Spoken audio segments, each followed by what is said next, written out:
ഇതെനിക്ക് അബുദാബിയിൽ നിന്ന് കിട്ടിയ ഒരു ക്യാറ്റാണ് കേട്ടോ. ആളുടെ പേര് ഞാൻ ഇട്ട് സ്നേഹ എന്നാണ് പേര്. പക്ഷേ ആൾക്ക് അന്ന് കാരണം എന്ന് വെച്ചാൽ ഞാനും അവനും ഈ സമയത്താണ് ഞാൻ പരിചയപ്പെടുന്നത് കൂടുതലായിട്ട്. ആളുമായിട്ട് കളിക്കുക എടുക്കുകയും എല്ലാം ചെയ്തതാണ്. പക്ഷേ അന്ന് ഒരു കാര്യം പറയട്ടല്ലോ, ഞാനും അന്ന് പട്ടിണിയായിരുന്നു. പക്ഷേ അതൊന്നും പ്രശ്നമായിട്ടില്ലായിരുന്നു. ആൾക്ക് എങ്ങനെയെങ്കിലും ഫുഡ് കൊടുക്കണമല്ലോ. ഞാൻ എന്തോ ചെയ്തു, ഞങ്ങളുടെ റൂമിൽ തന്നെ വേറെ 2 പേര് ഫുഡ് ഭായിമാർ വെച്ച് അവരെ ഞാൻ ചിക്കൻ കറി ഒന്ന് എടുത്ത് വെച്ചിട്ട് കൊടുത്തു. പക്ഷേ ആൾ കഴിച്ചില്ല. പിന്നെ ഞാൻ കുറച്ച് കഴിഞ്ഞപ്പോഴത്തേക്ക് സത്യം പറയാലോ, അന്ന് ഒരു വേസ്റ്റ് ബിന്നിൽ നോക്കിയപ്പോൾ ഒരു ചപ്പാത്തി കിടക്കുന്നു. പക്ഷേ ആ ചപ്പാത്തി കണ്ടിട്ട് ഒരു കുഴപ്പമില്ല. അപ്പോൾ ആൾക്ക് ഞാൻ വെച്ച് കൊടുത്ത്. പക്ഷെ ആൾ കഴിച്ച്. പിന്നെ അന്ന് ഞാൻ പട്ടിണിയായിരുന്നു. കാരണം എന്ന് വെച്ചാൽ അതൊക്കെ പറയാനുണ്ട്.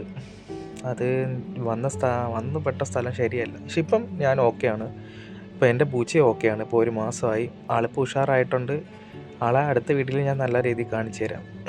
ആളിപ്പം ഭയങ്കര വികൃതിയിലൊരു കുഴപ്പമില്ല. പക്ഷെ ഭയങ്കര സാഡാണ് ഇപ്പം. അവൻ സാഡായിട്ടിരുന്നപ്പോൾ ഞാൻ വിചാരിച്ചു റിയൽ ചെയ്യാം. അങ്ങനെ ഞാനും അവനും കൂടെ ചേർന്നിട്ട് റിയലൊക്കെ ചെയ്ത്. ഞാൻ വിളിക്കുന്നുണ്ട്. അപ്പോൾ ഓൺ ദ സ്പോട്ടിൽ തന്നെ വന്നിട്ട് ഞാൻ പിടിച്ച് നമ്മുടെ കാലിലിരുത്തിയിട്ട് ഞാനും അവനോട് കുറേ സംസാരിക്കുന്നുണ്ട്. അവന് മനസ്സിലാവുന്നില്ല. എനിക്കെന്തൊക്കെയോ അവൻ്റെ ഇതൊക്കെ മനസ്സിലായി. ആൾ വയറ് നിറഞ്ഞിട്ടുണ്ട്. പിന്നെ എൻ്റെ ഒരു ദിർഹം ഉണ്ടായിരുന്നു, അതിന് ഞാൻ ചായയൊക്കെ മേടിച്ചു കൊടുത്ത്. അത് കഴിഞ്ഞിട്ട് ഞാൻ അവനോട് പറഞ്ഞിട്ട് എല്ലാവരും ഇങ്ങോട്ട് ക്യാമറയിൽ നോക്കാനൊക്കെ പറയുന്നുണ്ട്. അവൻ നോക്കി ആ സ്പോട്ടിൽ തന്നെ. അവൻ വേറെന്തോ നോക്കിയതാണ്, ക്യാമറയിൽ എന്തോ ചെയ്യുന്നത്. അങ്ങനെ അത് കഴിഞ്ഞിട്ട് ഞാൻ ഓൺ ദ സ്പോട്ടിൽ അവനെ എടുത്ത് ഞാൻ റൂമിൽ കൊണ്ടുവന്നു. പക്ഷേ റൂമിൽ പൂച്ച അലൗഡല്ല. കാര്യം എന്ന് വെച്ചാൽ അലൗഡല്ലാത്ത കാര്യം അറിയാമല്ലോ. കാര്യം വേറൊന്നുമല്ല, മെയിനായിട്ട് ഞങ്ങൾ പ്രൈവറ്റ് റൂമല്ല എന്ന് വെച്ചാൽ 8 പേര് അടങ്ങുന്ന റൂമാണ്. നമ്മൾ വന്ന് ഇവിടെ പെട്ടുപോയതാണ്. പിന്നെ നമ്മളെന്തോ എനിക്കിഷ്ടമാണ് പൂച്ച, ഭയങ്കര ഇഷ്ടമാണ്. കാരണം എന്ന് വെച്ചാൽ എൻ്റെ വീട്ടിൽ ഇതേ സെയിം പൂച്ചയുണ്ട്. അത് ലാസ്റ്റ് ഞാൻ കാണിച്ചു തരാം. അങ്ങനെ ആളെടുത്ത് ഞാൻ പറയുന്നുണ്ട് വാ കിടക്കാം. അപ്പോൾ ആളവിടെ നോക്കുന്നുണ്ട്. ഞാൻ കൈയിട്ടിങ്ങനെ എന്താണ് നിഴലും കാര്യങ്ങളും കാണുന്ന വെച്ചാൽ നമ്മുടെ ഞാൻ വെട്ടമടിച്ച് നോക്കുമ്പം ആൾക്കാർ നിഴൽ കണ്ട് പേടിക്കുന്നുണ്ട്. പിന്നെ ലാസ്റ്റ് എന്തോ ഞാൻ പറഞ്ഞ് ബെഡ്ഷീറ്റൊക്കെ വിരിച്ചിട്ടുണ്ട് വാടാന്നൊക്കെ പറഞ്ഞ്.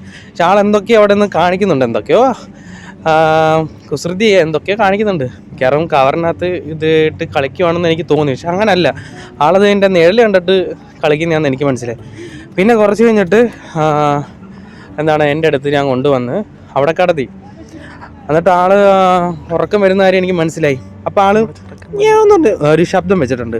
അപ്പോൾ എനിക്ക് മനസ്സിലായി ഉറക്കം വരുന്നെന്ന്. പിന്നെ ഒന്നും നോക്കിയില്ല, നേരെ ആളടുത്ത് പറഞ്ഞ് ഞാൻ ലൈറ്റൊക്കെ അണച്ച് മൊബൈലിലെ ലൈറ്റൊക്കെ അണച്ചിട്ട് പിന്നെ കടന്നു. പിന്നെ രാവിലെ ആയപ്പോൾ എല്ലാവരും എനിക്ക് മുന്നേ ഞാൻ മാറ്റി. പിന്നെ ഇതാണ് ഞങ്ങളുടെ വീട്ടിലെ പൂച്ച. ഉറങ്ങുന്ന സ്റ്റൈല് വേറെയാണ്, കുറേ പ്രത്യേകതകളുണ്ട്. തേങ്ങ കൂടുതലായിട്ട് കഴിക്കും.